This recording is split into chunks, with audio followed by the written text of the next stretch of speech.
네, 이번 시간 에스더서 두 번째 시간으로 에스더 2장 8절로부터 본문을 보겠습니다. 2장 8절로부터. 그리하여 왕의 명령과 칙령이 전달되자 많은 처녀들이 수산공을 헤게의 관리하에 모였으며 에스더도 왕궁으로 인도되어 궁녀의 주관자 헤게의 관리하에 있었더라. 그 소녀가 그를 기쁘게 하였고 그녀가 그로부터 친절을 얻은지라. 그가 그녀에게 정결을 위한 물품들을 신속히 주었으며 그녀에게 속한 것들과 그녀에게 어울리는 7 처녀를 왕궁으로부터 주었고 또 그녀와 그녀의 여종들을 선대하여 여인들이 궁에서 가장 좋은 곳을 주었더라. 에스더는 자기의 백성과 동족을 알리지 아니했으니 이는 모르드케가 그녀에게 그것을 알리지 말라고 명하였음이더라. 모르드케가 매일 여인들이 궁뜰 앞을 걸으며 에스더가 어떻게 하고 있고 그녀가 어떻게 될 것인가를 알아보더라. 자, 이제 새로운 왕비를 와스디를 물러나게 하고 새로운 왕비를 뽑는 행사가 시작되었습니다. 그래서 그 일곱의 왕비를 뽑는다는 것은 그것도 작은 나라가 아니라 페르시아 같은 엄청난 나라에서 왕비를 뽑는다는 것은 보통 일이 아니죠. 그래서 필시 수천, 수만 이런 가운데서 한 명을 뽑는 것이기 때문에 수많은 소위 명문가에서 줄을 대고 자기 가문을 드리려고 애썼으리라는 것은 우리가 짐작하기 어렵지 않은 것입니다. 실로 그랬을 것인데 어떻게 해서 이 한 단지 그 포로 출신의 보잘것없는 그런 소국의 작은 민족인 유대인 가운데서 그것도 유대인 가운데서도 명문가가 아닌 한 고아 출신의 처녀가 왕비가 될 수 있겠는가? 그러니까 인간적인 기준으로 볼 때는 거의 이것은 불가능한 일이죠. 가능성이 없다는 것이요. 근데 하나님께서는 가장 가능성이 없어 보이는 이 일을 바로 궁녀의 주관자 헤게의 마음을 움직이셔서 이 일이 성사되도록 주님께서 예비하신 것입니다. 그래서 에스더를 위해서 하신 것이 아니라 하나님께서는 그녀의 민족을 구원하실 목적으로다 이 일을 진행시키신 것이다. 그런 것입니다. 10절에서 자기의 백성과 동족을 알리지 않았다. 자, 유대인임을 알리지 않았다는 것은 왜 그럴까요? 그러니까 세상에서 말하는 그 비밀을 누설하는 사람은 성경에서 정죄하고 있죠.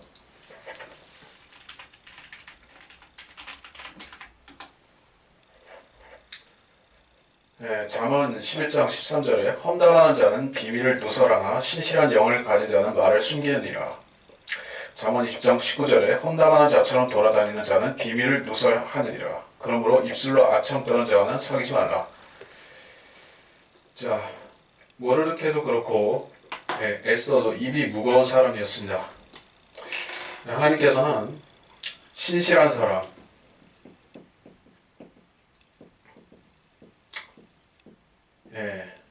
혀를 지키는 사람이라고 보시는 것이요. 그러니까 얼마나 자랑할 만한 일인 것이요. 자기가 미스 코리아에 선발되었다 하면은 자랑하고 싶지 않겠습니까? 네, 자랑하지도 말고 자기 가문을 밝히지도 말라고 하신 것이요. 왜 그렇게 해야만 되었습니까? 이 일의 배후에 누가 개입하고 있죠? 하나님께서 개입하시고 있을 뿐만 아니라 사탄도 지켜보고 있다는 것이요. 사탄이 어떤 존재입니까? 유대인을 박해하고 또 이 땅에 하나님께서 유대인을 통해서 세우시려고 하는 그 천국을 방해하는 자가 바로 사탄이죠. 그래서 사탄이 이 일에 개입해서 어그러지게 할 수도 있기 때문에 그래서 인간의 실수 때문에 그렇게 되는 것을 방지하신 것이요. 사탄은 인간의 작은 실수와 작은 허물을 틈타고 들어와서 하나님의 큰 일을 망치곤 하는 것이요. 많은 사람들이 작은 교만이 결국에는 그 사람을 부패시키고 멸망까지 가져오는 것입니다. 처음에는 작은 데서 시작되는 것이요.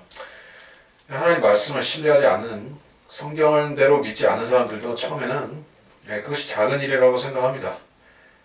성경에서 몇 구절 틀리거나 몇 구절 들어가 더해지거나 더 삭제되거나 한 것은 상관이 없다는 식으로 생각하지만 그 작은 그 빠진 것들과 더해진 것들이 그 사람을 통째로 망쳐놓는다는 것이요. 그 사람의 믿음과 그 사람의 생각과 전부를 망쳐놓는 것입니다.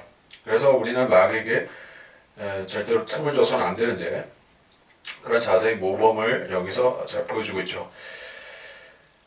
실질적으로 하만이라는 이 자는 유대인에 대해서 처음부터 그 쓴뿌리를 가지고 있는, 즉 원한을 가지고 있는 자였기 때문에 모르드케가 그것을 알았든지 아니면 잘 몰랐든지 간에 하나님께서 그렇게 시키신 것이에요. 11절 매일 여인들 궁뜰 앞을 걸으며 어떻게 하고 있고 어떻게 될 것인가를 알아보더라. 자, 모르드케는 필시 밤을 새워가며 기도를 했을 것이요. 이 일이 하나님의 뜻대로 되기를 바라면서 또 장차 이 민족 앞에 어떠한 큰 병고가 닥칠 것 같은 예감이 있는데 그것을 하나님께서 어떤 방법으로 막아주시라는 그 계시를 받기 위해서 그런 것이요. 그리고 이제 그 화살을 시위는 당겨서 쏘았고 이제 관역을 향해서 날아간 것이요. 이제 결과는 하나님께 맡겨져 있는 것입니다. 그래서 그 결과를 부지런히 확인하기 위해서 매일 점검한 것입니다. 기도 응답이라는 것도 항상 우리가 한번 기도해 놓고 잊어버리고 지나가는 것이 아니라 자주 체크한다는 것입니다. 그래서 매일 기다리고 매일 하나님께서 응답하시기를 신실하게 바라는 사람에게 하나님께서 그 기뻐 응답하신다는 그런 교훈도 얻을 수가 있죠. 12절부터 궁녀들의 관례를 따라 각 소녀가 12달을 지낸 후에 아하수에로 왕에게 들어갈 차례가 되었으니 그렇게 하여 그들이 몸을 정결케 하는 날들이 찼으니 즉 6달은 몰약 기름을 쓰고 6달은 향품과 여자를 정결케 하는 다른 물품들을 쓰는 것이더라. 소녀마다 왕에게 나아갈 때는 그녀가 원하는 것은 무엇이나 주어 여인들의 궁에서 왕궁으로 가지고 가게 하였더라. 저녁에 그녀가 갔다가 아침에 여인들의 두 번째 궁으로 돌아와서 후궁들을 주관하는 왕의 넷이 사스가스히 관리하여 있다가 왕이 그녀를 기뻐하여 그 이름을 부르지 아니하며 다시 왕에게 나아가지 못하더라. 자, 궁녀들이 참으로 어떻게 보면 선망의 대상, 그리고 큰 그 로또 복권에 당첨될 수 그런 기대를 가진 사람들이 반면에 엄청난 가능성도 가졌지만 반면에 완전히 망할 수도 있는 것이요. 차라리 평범한 집안에서 평범하게 사는 것만도 못할 수가 있다는 것입니다. 그래서 후궁이 되는 경우를 말하는 것이요. 한번 왕과 동침하지만 왕이 다시 부르지 않으면은 영원히 그렇게 살아야 되는 것이죠. 후궁으로 더 이상 시집도 갈 수가 없고. 자, 어떻게 보면 에스더에게는 일생 이때의 가장 큰 위기일 것인데 하나님께서 이를 주관하고 계신 만큼 아하수에로 왕의 마음을 주님께서 움직이신다는 것입니다. 그래서 무려 12달 동안 몸을 정결케 한 후에야 왕에게로 들어갈 수가 있었습니다. 자, 왜 이렇게 정결을 강조하는가? 이것은 흡사 오늘날의 남녀 차별을 없애자고 하는 사람들, 페미니스트들이 보기에는 이거는 심각한 남녀 차별이라고 생각하겠죠. 여자가 12달 동안이나 정결케 해야지 왕에게 들어갈 수 있단 말인가. 이 얼마나 이 오리엔트 독재자의 무식한 발상인가.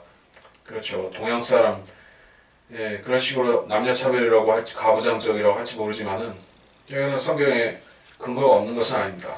지나친 차별일 수는 있지만 율법에서도 여인들의 관례와 그 정결의 법에 대해서 말씀하고 있죠. 그리고 그 주님께서 유출병 걸린 여인을 고쳐주셨던 경우도 그랬었습니다. 그 여인이 다른 사람들에게 그 질병 때문에 내침을 당할까봐 두려워서 몰래 주님께 와서 만진 것이에요. 이처럼 이것은 성경적인 근거가 있는 것입니다. 이렇게 한 것은 그래서 14절은 뭐 따라 설명할 것은 없고 15절 모르드케가 자기 딸처럼 여겼던 그의 삼촌 아비하일의 딸 에스더의 차례가 되어 왕에게 나아갈 때 그녀가 궁녀의 주관자인 왕의 내시 헤게가 정해준 것 외에는 아무것도 요구하지 아니했으며 에스더가 그녀를 보는 모든 사람의 눈에 호의를 얻었더라. 그리하여 에스더가 아수에로 왕의 친위제 7년 테벳 월인 열째 달에 왕궁으로 왕 앞에 인도되니 왕이 모든 여자보다 에스더를 사랑한지라. 그녀가 모든 처녀들보다 왕의 목전에서 더 많은 은혜와 호의를 얻었으므로 왕이 그녀의 머리에 왕후의 관을 씌워 와스티를 대신하여 그녀를 왕으로 삼으니라. 그리고 왕이 그의 모든 고관들과 신하들에게 큰 잔치를 베풀었으니 즉 에스더의 잔치더라. 왕의 형편을 따라 지방들의 방면을 허락하고 선물들을 내렸더라. 자, 여기서 15절 에스더는 자기를 꾸미기 위해서 노력하지 않았다는 것을 볼 수가 있습니다. 그러니까 여인이 신약에서도 그 화려한 치장하고 그 화려한 복장에 대해서 그렇게 하지 말라고 계도하고 권면하고 있죠. 신약 교회 안에서도 그렇고 여인은 정숙함으로 단장하라는 그런 말씀도 우리가 시편 잠언 등에 있죠. 우리가 잠깐 찾아보면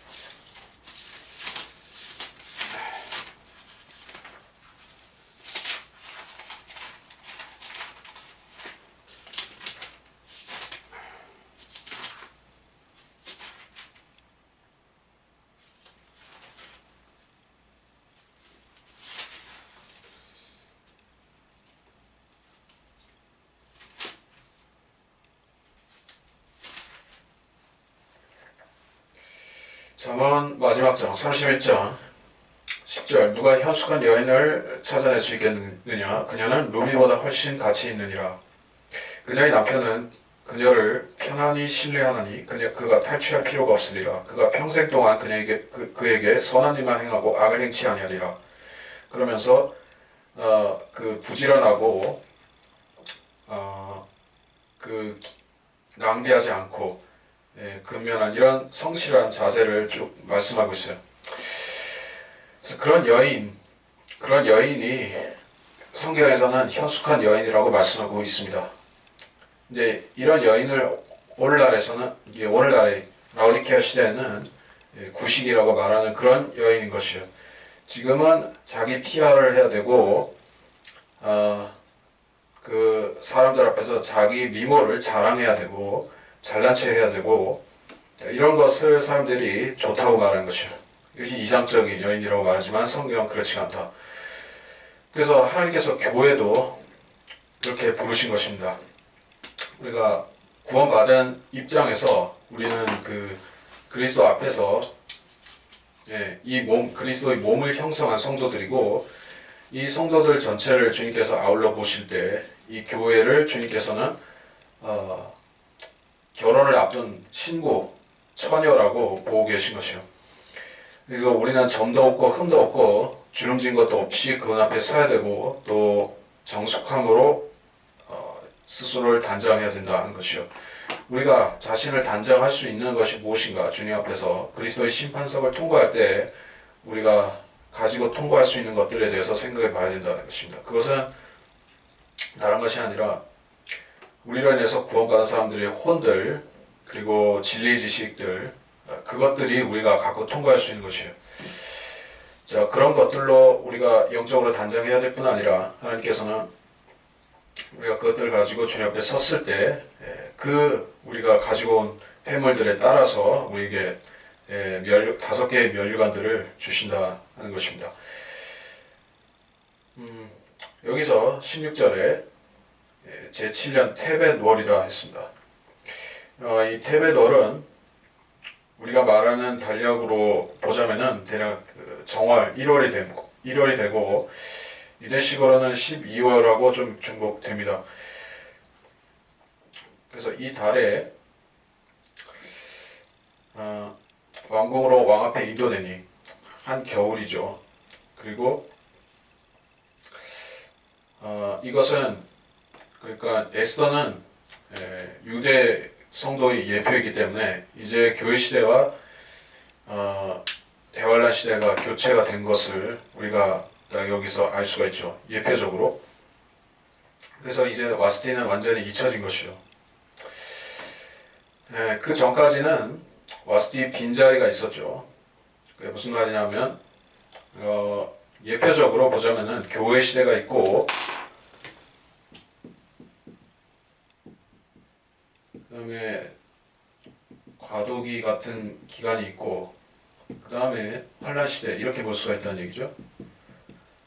이제 그 신부인 아들의 신부인 교회가 있고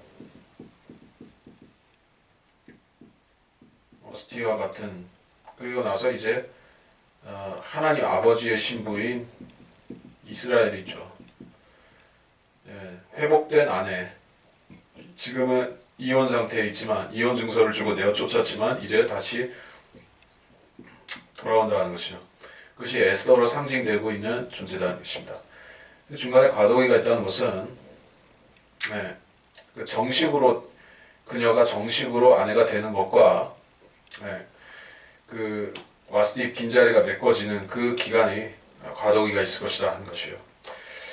1차적으로 환란 시대가 딱 정확하게 환란 시대가 시작되었다 하는 기점을 삼을 수 있는 것이 무엇이 있겠는가 하면 그것이 바로 제3성전, 환란 성전이 지어져야 된다. 예루살렘 성전이 완공이 되어야 되죠. 그리고 거기서 제사가 드려야 돼. 제사가 드려져야 7년 환란이 시작되는 것이죠. 교회 시대가 끝나고 성전이 지어지고 그리고 7년 환란이 시작되는 것입니다. 어쨌든 우리가 그런 예표를 좀 엿볼 수가 있다. 18절에 모든 고관들과 신하들에게 잔치를 베풀었는데 방면을 허락하고 선물들을 내렸더라. 이거는 우리가 흔히 아는 개념이고 명절에 방면을 하고 그 죄수들에게 호의를 베푸는 것은 흔히 있는 일입니다. 설명할 것은 없지만 처녀들이 두 번째 함께 모였을 때 모르드케가 왕의 문에 앉았더라. 모르드케 신부는 어땠는지는 우리가 정확하게는 알 수가 없지만 여기서는 그 왕궁의 일을 보는 그런 관리였던 것은 사실입니다. 그러니까 우리가 신명기 16장 18절에 잠깐 보겠습니다.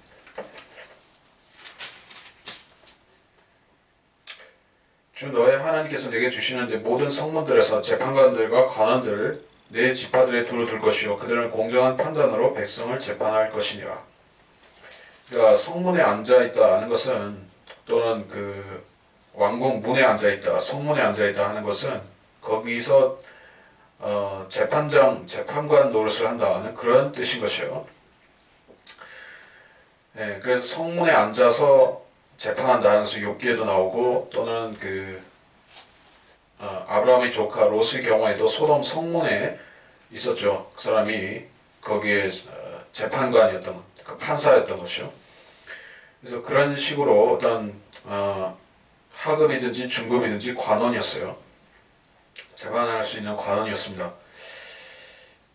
20절 모르드케가 에스더에게 명한 대로 그녀가 자기 동족과 자기 백성 아니지 아니했으니 이는 에스더가 모르드케와 함께 있어 양립받던 때와 같이 그의 명령을 행하였음이더라. 자, 하나님께서 왜 에스더라는 여인을 사용하셔서 이 큰 역사를 이루고자 하셨는가 하는 이유를 다시 확인할 수가 있는 것이요. 그녀가 양육받았던 방식을 우리가 알 수가 있습니다. 그녀는 그 바른 권위에 순종할 줄 알았습니다. 그러니까 하나님의 말씀의 권위에 1차적으로 순종할 줄 알았던 것이요. 그리고 그 권위에 입각해서 가르치는 그러한 부모와 그 교사의 권위에도 순복할 수가 있었던 것입니다. 그녀의 부모를 대신한 모르드케의 성경적인 명령에 순종했다는 것이요. 우리가 바른 권위에 순복하는 것이 얼마나 중요한가. 권위에 순종한다는 것은 우리의 생명이냐 사망이냐를 가르는 문제이기도 한 것입니다. 우리가 잘못된 권위에 순종하면 세상적이든 아니면 교회 일에 관해서든 잘못된 권위를 따라가게 되면 우리는 파멸에 이르게 될 수가 있죠. 세상에서 잘못된 권위, 무엇이 있겠습니까? 그러니까 하나님께서 어떤 국가나 어떤 민족을 세우실 때 거기에 합당한 그 머리를 주시죠. 권위를 주시죠. 그래서 그 권위에 따라서 행하게 하시는데, 가령 그 일루미나티라든지 프리메이슨 같은 사람들은 그 권위에 불순종하는 사람들이죠. 불순종하도록 또 선동하는 사람들이죠. 예, 그 공산주의라는 것도 결국에 국가라는 권위에 대항하라고 선동하는 것이에요. 사람들이 이 권위라는 것에 대해서 심각성을 별로 생각하지 않는 것이에요. 어차피 지금의 이 라오디케아 시대에 있는 사람들이 모든 정부라는 것들은 정부와 수상과 대통령과 국회의원과 이런 존재들은 다 국민이 선출해서 뽑는 선출직이니까 국민이 싫으면 그냥 갈아치울 수 있다. 이런 개념으로 되어 있는 것이죠. 그러나 성경적으로 보자면 하나님께서 세우신 권위들이 있는 것입니다. 정부에도 있고 무슨 종교계에도 있을 수가 있어요. 기독교계에도 있을 수가 있습니다. 하나님께서 세우신 권위는 하나님께서 필요하시면 그것을 폐하실 수가 있는 것이에요. 사람이 폐하는 것은 아닙니다. 그래서 권위에 순종할 줄 아는 것이 그 사람이 성경적으로 행할 수 있는 원천이 되는 것이에요. 에스더는 자기가 받은 명령이 하나님께서 자신의 신실한 성도인 모르드케를 통해서 주신 명령인 것을 알기 때문에, 그리고 그것이 물론 그녀 자신의 번영을 가져왔기도 합니다. 그렇죠? 모든 어려움과 모든 그 확률을 뚫고 대페르시아 나라의 왕비가 되는데 성공했기 때문에 말하자면 이것은 일종의 그 은사주의자들이 세상에서 가장 바라는 것들 중에 하나가 될 것입니다. 세상적인 명예와 부귀도 얻고 그리고 또 하나님의 뜻도 어기지 않고 이렇게 되기를 바라죠. 근데 하나님께서는 그냥 주시는 법은 없는 것이에요. 그녀가 통과해야 될 가장 큰 시련은 여기서 끝난 것이 아니라 이제 시작인 것이에요. 생명을 위협할 수도 있는 시련이 이제 기다리고 있죠. 자, 그래서 하나님께서는 성도에게도 그냥 호의를 베푸시는 법이 없는 것입니다. 땅에서 우리가 육신을 가지고 사는 동안에는 계속해서 시험을 통과해야만 됩니다. 그 시험은 마귀를 통해서 오지만 궁극적으로 하나님께서 통제하시고 주관하시는 시험인 것이에요. 21절부터 그 당시에 모르드케가 왕의 문에 앉아 있을 때 왕의 내시들 중 둘, 즉 그 문을 지키는 빅단과 테레스가 격노하여 아하수에로 왕을 죽이려 하거늘 그 일이 모르드케에게 알려지자 그가 그 사실을 왕후 에스더에게 고하니 에스더가 모르드케의 이름으로 그 일을 왕에게 알리니라. 그 일을 조사하여 발견되었으므로 그들이 모두 나무에 매달렸고 그 일이 왕 앞에서 역대기에 기록되었더라. 모르드케가 공을 세웠습니다. 아주 그것도 작은 공이 아니라 왕의 생명을 암살의 위험에서 구하는 그런 큰 공을 세웠어요. 자, 그것이 내시들이 왕을 암살하려고 했는데 그 사실을 알고 그냥 왕에게 직고하는 것이 아니라 에스더를 통해서 알리게 한 것이에요. 근데 왕이 모르드케가 이 일을 보고했다는 것을 크게 신경 쓰지 않았다는 것을 알 수가 있어요. 이 사건 자체만 인지하고 모르드케 그 일을 보고한 모르드케에 대해서는 그냥 넘어간 것이에요.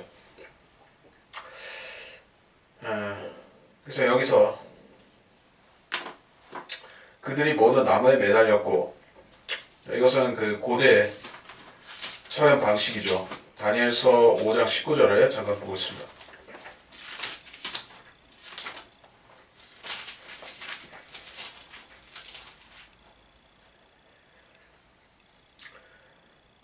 그분께서 그에게 주신 그 위험에 모든 백성과 민족과 언어들이 그의 앞에서 떨고 두려워했으며 그가 죽이고 싶으면 죽이고 살리고 싶으면 살리며 그가 높이고 싶으면 높이고 낮추고 싶으면 낮추었는데, 자, 주님께서 벨사살 왕 느부갓네살의 후임자인 벨사살 왕이 완고해져서 하나님의 권위를 무시하고 방자하게 행하니까 하나님께서 통치자를 세우거나 낮추신다고 그 진리를 알려주셨어요. 그래서 반역자는 하나님께서 직접 처단하시는 것이에요. 그러니까 하나님께서 세우신 권위에 반역하는 사람은 하나님께서 처단하신다는 것입니다. 이 사람들이 빅단과 테레스라는 이 사람들이 어떤 개인적인 원한에 의해서 또는 소위 말해서 어떤 민중혁명이나 이런 것을 꿈꾸었든지 어떤 이유에서든지 간에 그 사람들이 합법적인 하나님이 세우신 권위인 아하수에로 왕을 죽이려고 했던 것은 하나님의 눈에 거슬리는 범죄였던 것이요. 그래서 우리 시대에도 하나님께서 직접 세우신 정부는 아니고 허용하신 형태의 정부들이긴 하지만 이 한국을 포함해서 수많은 정부들과 그 정부 수반들이 있는 것이요. 그 중에는 뭐 카스트로나 히틀러나 무솔린이나 스탈린이나 김일성, 김정일 같은 아주 사악하고 잔인한 통치자들도 있는 것이요. 그런 자들도 궁극적으로는 하나님께서 허용하시니까 옛날 파로나 느부갓네살처럼 통치를 하고 있다는 것입니다. 그 사람들은 하나님께서 필요한 만큼 쓰시다가 그 필요가 끝나면 하나님께서 치워버리실 것이에요. 치우시는 방식은 우리가 알 수가 없습니다.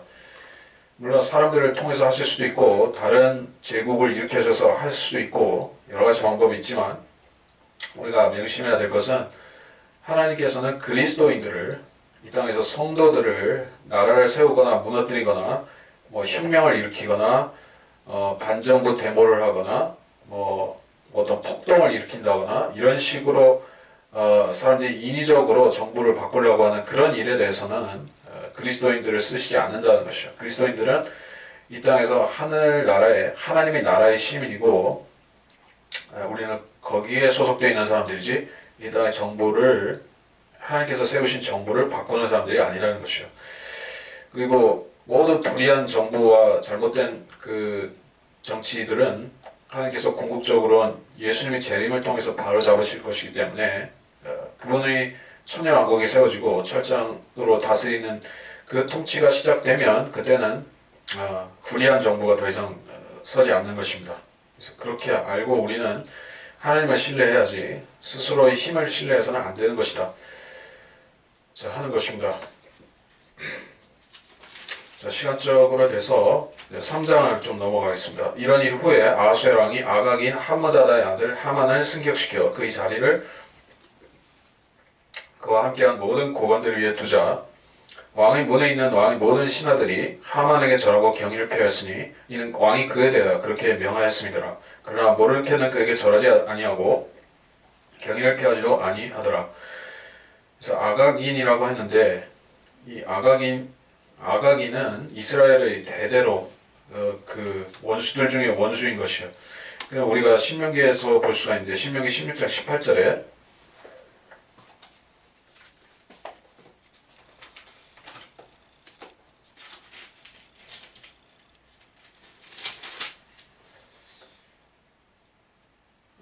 신명기 16장 18절이 아니라 민수기죠. 민수기 24장 7절.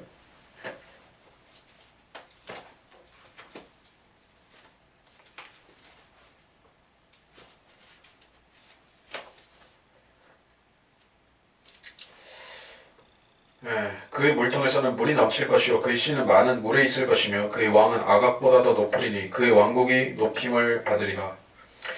그래서 아각이는 이스라엘을 광야에서 대적한 그 왕의 이름을 따서 아각 족속이 된 것인데 이 족속은 이스라엘의 큰 원수였던 것입니다. 그래서 이 사람 아각이라는 이 단어의 아라비아어 뜻은 불태운다, 타오른다 이런 뜻이 있다고 하는 것이요. 심판과 관련이 있는 것입니다. 하나님께서 심판하신 족속이다 하는 것이요. 이 자들은 그래서 이스라엘을 원래부터 대적하는 습성을 그 모세 때도 버리지 못하고 에스더 당시에도 계속해서 원한을 품고 있는 자들인 것이요. 누가 이 자들을 그렇게 만들었을까요? 사탄이 있었겠죠. 사탄이 이스라엘을 대적하도록 이 족속을 들어서 쓴 것이요. 그래서 이 사람 하만도 역시 마찬 반유대주의 생각을 갖고 있는 사람이었습니다. 근데 어쩌다가 보니 이 아각인 아각이 하므다다의 아들 하만이 고위 관료가 되고 만 것이요. 이게 아하수에로 왕에게 이런 판단을 잘못된 결정을 내리도록 한 존재가 물론 있었겠죠. 사탄이 그렇게 한 것입니다. 그래서 이자가 모르드케보다 권세가 더 승해진, 더 높아진 것이요. 이제 이 사람이 자기의 꿈과 이상, 즉 유대인을 다 죽이는 일을 이제 마음껏 펼칠 수 있는 위치에 올라간 것이요.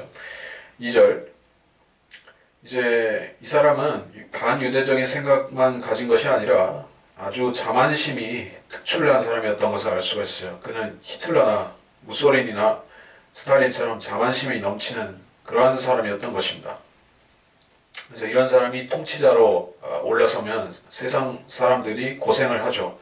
그리스도인들도 물론 박해를 당하지만은 세상 사람들도 그 힘이 든 것입니다. 그래서 사람들은 존경하진 않지만 진심으로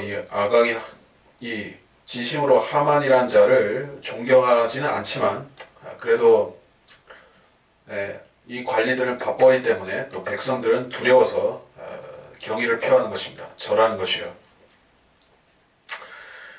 그러면서 이 하만은 미련한 자이기에 사람들이 자기를 진정으로 존경하든지 아니하든지 무릎을 꿇고 엎드리면 그것을 좋아하는 것이요. 그가 가장 격분했던 일은 바로 모르드케가 그에게 경의를 표하지 않는 일, 존중하지 않는 일이 그를 격분시킨 것입니다. 딱 한 사람, 모르드케의 그 멸시가 하만을 격분시킨 것이요. 자, 모르드케는 왜 그렇게 했을까요? 여기에 이유가 나오지는 않습니다만 우리가 짐작할 수 있는 것은 모르드케는 이자가 이스라엘의 원수이기 때문에 경의를 표하지 않은 것이요. 자, 이거는 하나님의 명령에 순종한 것입니까? 불순종한 것입니까? 이 권세를 하나님께서 허용하신 권세일지라도 그리스도인들도 마찬가지예요. 그러니까 이 땅에 허용하신 정부가 있고 어떤 독재자도 허용하신 독재자가 있을 수 있죠. 근데 그 사람이 우리에게 그리스도인들에게 해서는 안 될 일을 시킨다라고 하면 비성경적인 것을 억지로 하라고 강요하면 우리는 하면 안 되죠. 네. 그래서 마찬가지로 이 하만이 마치 대환란 때의 적그리스도처럼 자기의 형상에 절하라고 시킨다면 또 자기 표를 받고 형상에 절하라고 이 모르드케를 비롯 같은 그런 유대인들에게 시킨다면 그 대환란 때 유대인들은 그 명령을 따라서는 안 되겠죠. 그것과 같은 취지라고 볼 수가 있습니다. 그래서 이 하만은 대환란 때 적그리스도가 그 사실 때문에 유대인들을 전부 죽이려고 했던 것과 마찬가지로 이 본문에서도 죽이려고 한다는 것이요. 네, 이것은 요한계시록 13장과 밀접한 관련이 있는 예표적인 본문이다 하는 사실이요. 모르드케는 그에게 절하지도 않고 경의를 표하지 않더라. 자, 이것은 로마서 13장에 보면 잠깐 보겠습니다.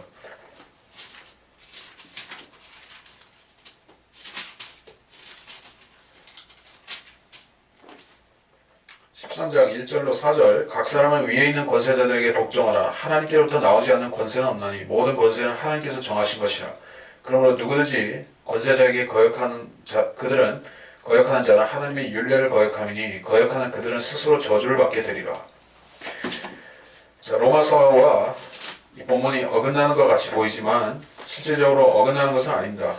이것은 계시록 13장과 관련된 예표라고 제가 얘기를 했고, 그래서 그때 유대인들이 비록 그 일반적인 원칙에 따라서는 적그리스도에게 숙이는 것이 맞지만 그렇게 하지 말라고 하신 특별 계시가 있기 때문에 계시록과 다니엘서라는 특별 계시를 통해서 그렇게 하지 말라라고 경고했기 때문에 안 하는 것이죠. 그 표도 받지 않고 형상에 절도 하지 않는 것은, 경배하지 않는 것은 하나님께서 특별 계시로 그 일을 하지 말라고 막으셨기 때문에 권세자에게 순복해라 하는 로마서 13장의 일반 원칙에는 순종하지 않는 것이에요. 3절 그러자 왕의 문에 있는 왕의 신하들이 모르드케에 말하기를 어찌해 내가 왕의 명령을 거역하느냐. 자, 이것은 왕의 명령이라고 했어요. 여기서 본문상에서 아하수에로 왕은 성부 하나님의 예, 그 성부 하나님, 그러니까 삼일체 하나님의 예표적인 인물이죠. 그러니까 대환란 때 하나님께서 하만 같은 그런 악당을 세우신다는 얘기예요. 그 악당이 적그리스도죠. 그래서 그 악당의 밑에 온 인류가 굽실거려야 되는 것입니다. 근데 그런 것을 하나님께서 성도들에게는 하지 말라고 하셨고 세상 사람들은 그거를 무시하고 그냥 절하고 따라가는 것이에요. 그런 예표를 우리가 볼 수 있습니다. 하나님께서 적그리스도도 만들고 그를 세우시는 것입니다. 4절 그들이 날마다 그에게 말해도 그가 그들을 경청하지 않으므로 그들이 하만에게 고하여 모르드케이 어떻게 되는가 보냈다. 이제는 모르드케이가 자신이 유대인임을 그들에게 말했다라는 것이요. 유대인임을 왜 말했을까요? 4절에서 그러니까 이방인들 가운데서는 이런 일을 하지 말아야 될 이유가 없는 것이에요. 이방인들이 갖고 있는 종교와는 위배되는 것이 없죠. 이방인들의 종교는 기본적으로는 창조자 하나님을 믿는 종교가 아닌 것입니다. 대체로 일신교 비슷한 것도 있지만은 대부분 우상을 섬기는 다신교들을 믿고 있죠. 이 페르시아라는 나라 자체도 그런 이원론적인 종교가 있었고 조로아스터교도 그것도 유일신교가 아니라 다신교의 일종인 것이에요. 그래서 그 사람들은 십계명을 준수할 필요가 없는 사람들이기 때문에 인간에게 절하고 경배하는 것은 십계명에 위배된다. 나 외에 다른 신을 두지 말라는 명령에 위배돼서 나는 유대인임으로 할 수 없다라고 하는 그 이유 외에는 합당한 이유가 없죠. 그래서 모르드케는 자기가 인간 숭배를 할 수 없는 합당한 이유를 제시한 것입니다. 그 일이 이제 하만에게 알려져서 이제 복수의 빌미가 되었죠. 하만은 유대인을 죽이려고 그러한 그 가훈을 갖고 살았던 사람이기 때문에 조상들로부터 이어가던 사람이기 때문에 이제 이것이 발단이 된 것이다. 5절 하만이 모르드케가 자기에게 절도 아니하고 경의도 피하지 아니함을 보자 심히 화가 났더라. 그가 모르드케 하나에게만 손을 대는 것을 경히 여겼으니 그들이 모르드케의 백성을 하만에게 알렸습니다. 그러므로 하만이 아수에로의 온 왕국에 있는 모든 유대인들을 멸하려 하였으니 즉 모르드케의 백성이더라. 이제 그 개인적인 원한을 그 민족적인 원한으로 바꾸어 승격시킨 것이요.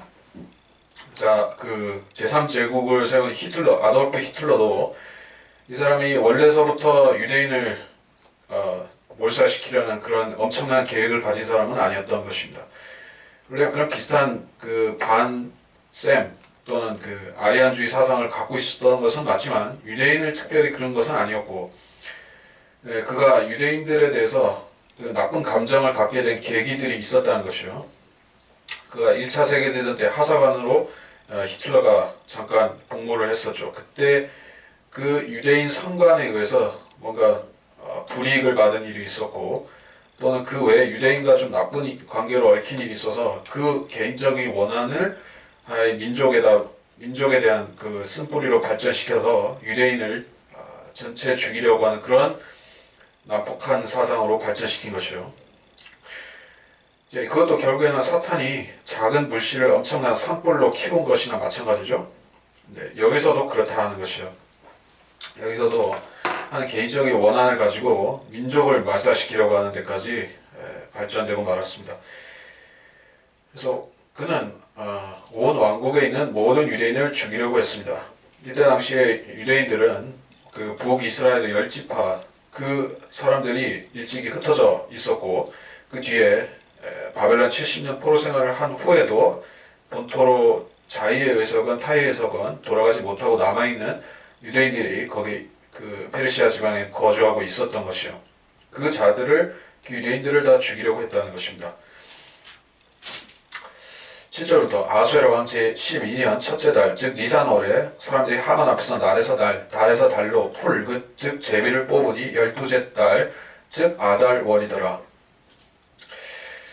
자, 여기서 풀이라는 것은 제비를 뽑았다는 것인데 주사위 같은 것을 던져서 그 점치는 것을 했다는 것이죠. 점을 치고 날짜를 태기를 했다는 그런 얘기죠. 그래서 이 달이 아달월이 어떤 달인가? 3월이에요. 거의 3월에 가까운 달이고 그 제비를 뽑는 것에 대해서는 잠언 16장 33절에 그 하나님의 뜻에 따라서 된다라고 말씀하고 있죠. 잠언 16장 33절.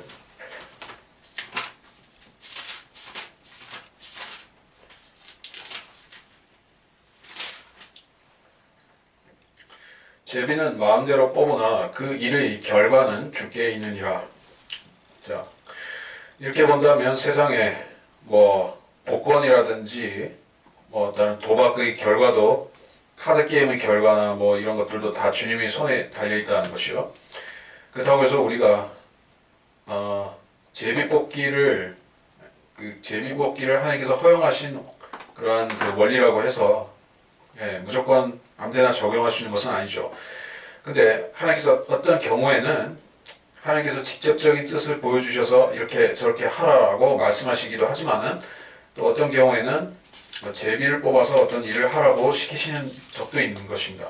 하나님 교회에 대해서도 그렇게 시키실 때가 있는데 그것이 대표적인 게 사도행전 1장에 나오는 그 사도들의 이제 새로운 사도 한 명을 빈자리를 메꾸고 선출해야 될 때 그때 제비를 뽑는 것입니다. 사도행전 1장 26절 그들이 제비를 뽑으니 마띠아에게 떨어진지라 그가 11사도와 함께 계수되더라. 근데 하나님께서 웬만하면 그 구약이든 신약이든 마찬가지인데 웬만하면 직접적으로 말씀하시고 직접적인 뜻을 가지고 역사하시는 경우가 보통이고 또 어떤 경우에는 제비를 뽑아서 할 수도 있는데 그게 항상 맞다는 보장은 없습니다.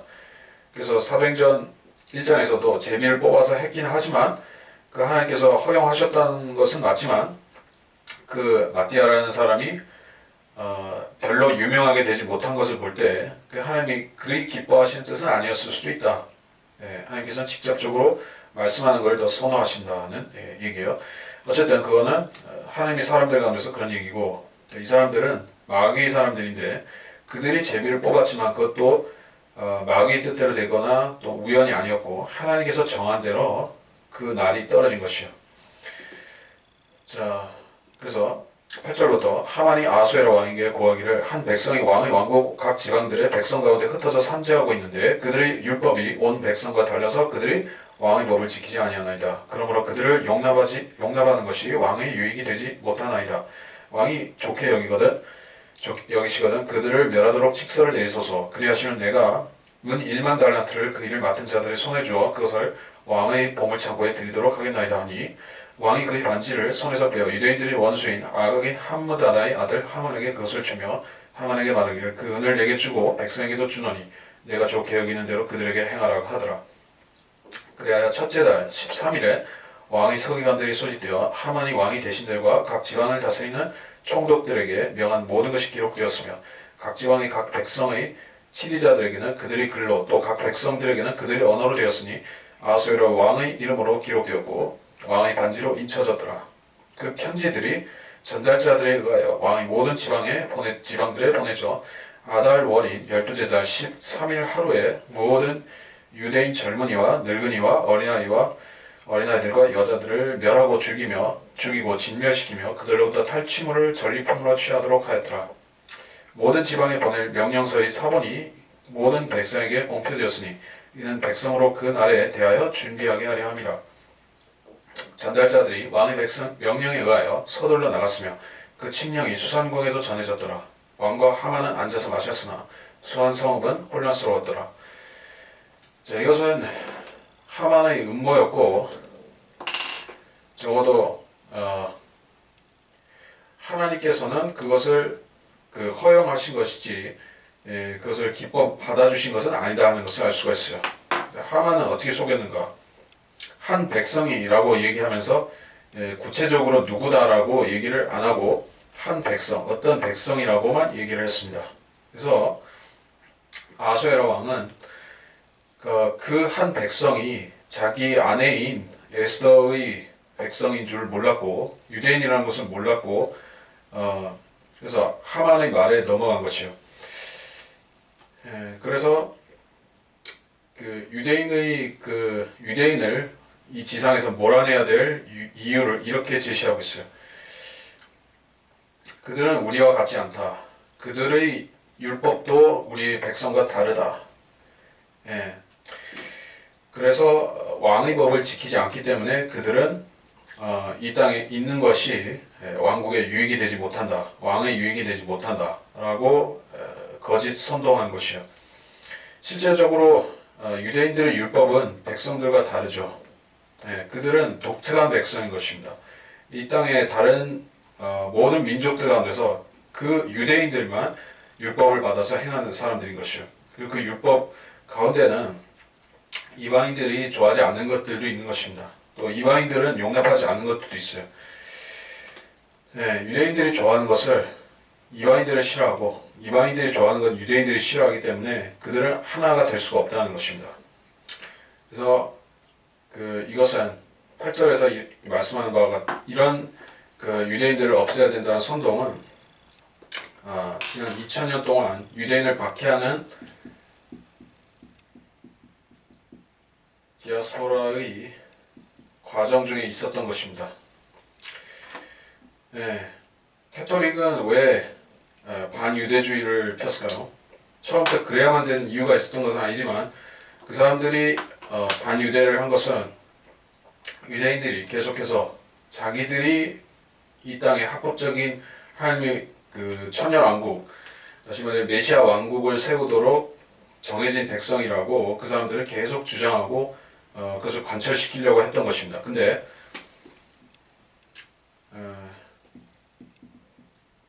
유대인은 자기들이 신정국가를 세울 백성이라고 하고 캐톨릭은 자기들이 천국, 신정국가의 주인이라고 하고 그래서 충돌한 것이요.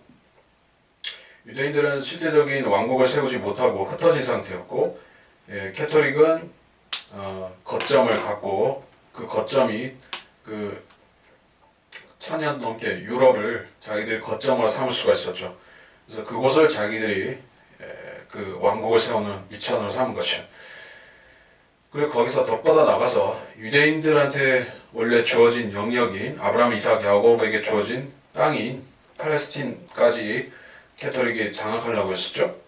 빼앗으려고 했던 것입니다. 그래서 십자군 전쟁이 일어나고 그리고 나서도 해결이 안 되니까 결국 이 모든 것이 유대인들이 없어지지 않았기 때문에 그 땅이 우리한테 돌아오지 않는다고 원망하면서 유대인들을 전체 다 죽이려고 한 것이 그것이 중세 때부터 2차 대전까지 이어진 유럽의 역사요. 그것이 또 유대인 이산의 역사가 그렇게 되었던 것이요.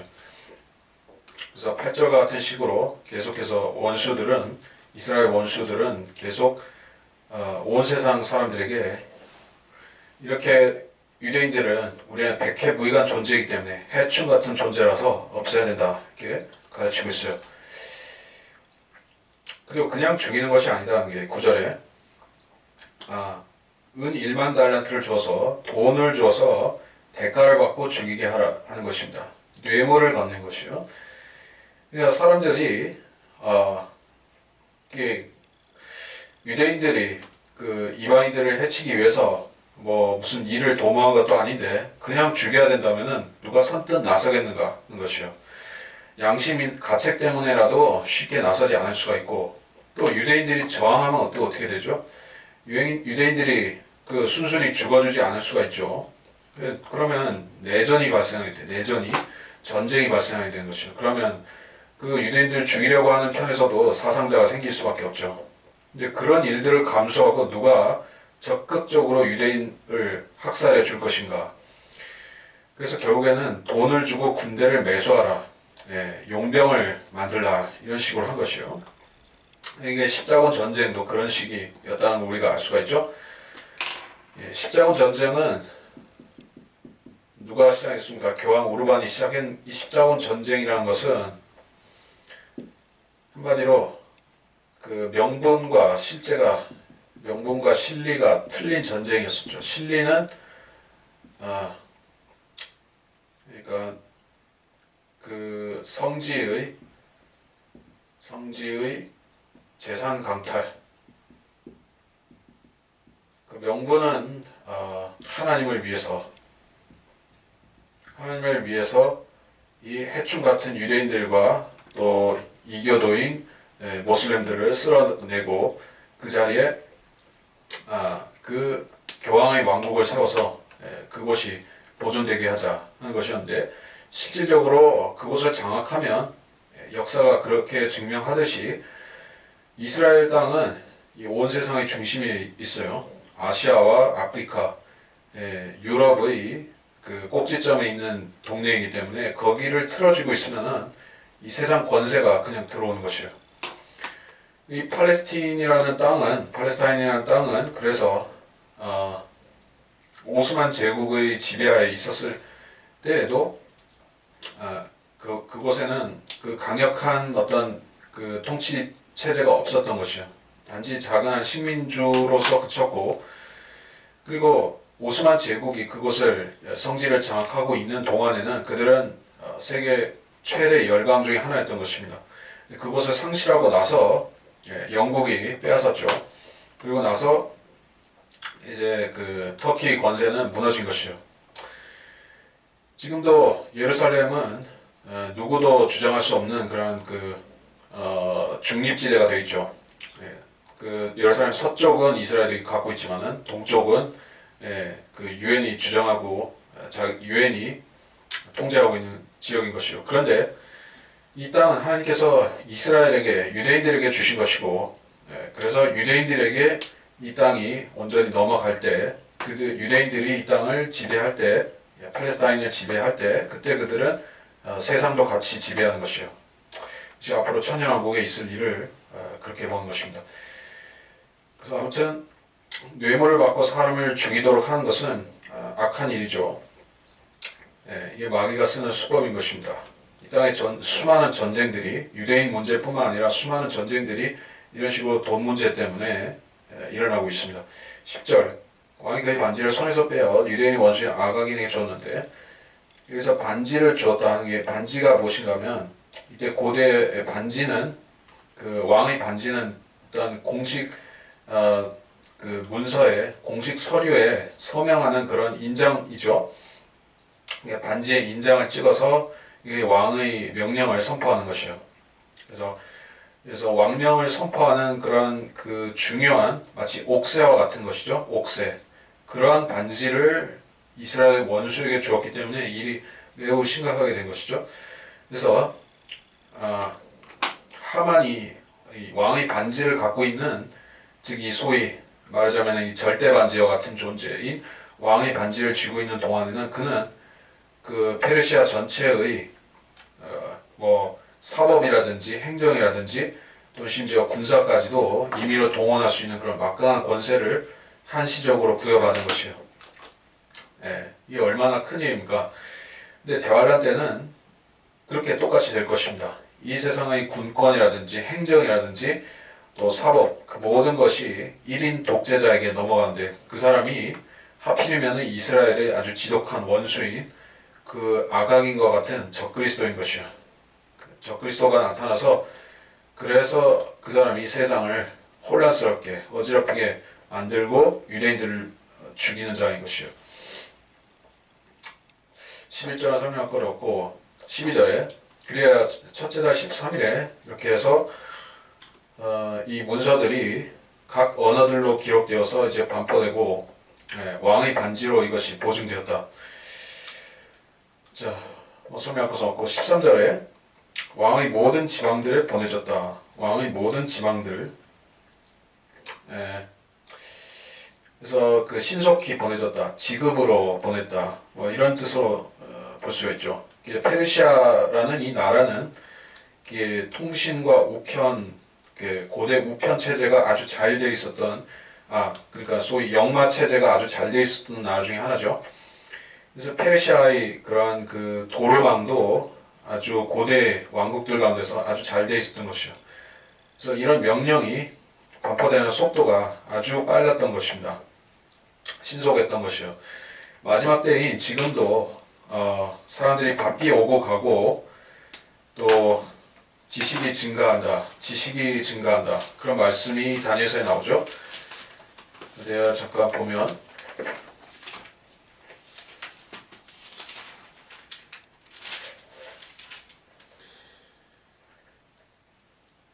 자